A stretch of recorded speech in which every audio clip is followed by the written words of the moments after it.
মধ্যপ্রাচ্যে তৈরি হয়েছে কূটনীতি ও সামরিক উত্তেজনার এক জটিল সমীকরণ।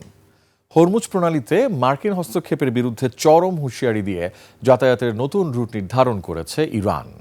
হরমুজ প্রণালী আমেরিকার খেলার মাঠ নয়, বরং ইরানের সার্বভৌম এলাকা এবং এই নৌপথের নিরাপত্তা রক্ষা করা ইরানি সশস্ত্র বাহিনীর দায়িত্ব। অন্যদিকে দোহায় দুই দেশের পরোক্ষ বৈঠকে ইতিবাচক অগ্রগতি হয়েছে বলে জানায় ইরান। বিস্তারিত তাফসির ফিজা রিপোর্টে। হরমুজ নিয়ে নতুন বার্তা দিল ইরান।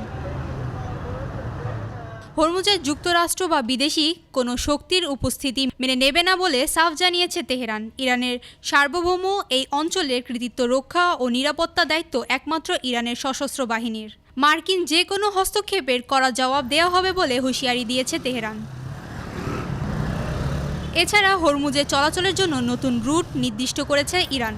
দেশটির সামরিক সদর দপ্তর জানায়, হরমুজ প্রণালী দিয়ে নিরাপদে যাতায়াতের জন্য সকল বাণিজ্য জাহাজ নির্ধারিত নৌপথ ব্যবহার করতে বাধ্য, অন্যথা চরম পরিণতি ভোগ করতে হবে।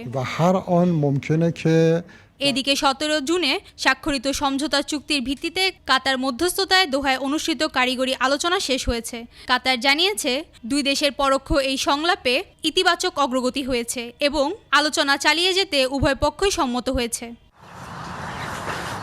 পাশাপাশি চুক্তির যে কোনো শর্ত লঙ্ঘন নিয়ে সরাসরি আলোচনার জন্য ওয়াশিংটন ও তেহরানের মধ্যে নতুন যোগাযোগ মাধ্যম তৈরি করার সিদ্ধান্ত নেওয়া হয়েছে। অন্যদিকে ইরানের সর্বোচ্চ নেতা মোস্তফা খামেনিকে মেরে ফেলার হুমকি দিয়েছে ইসরায়েল। এর বিরুদ্ধে জাতিসংঘে অভিযোগ জানিয়ে ইরান বলেন, ইসরায়েলের এই হুমকি সরাসরি রাষ্ট্রীয় সন্ত্রাসবাদ। তাফসির ফিজা, 21 টেলিভিশন।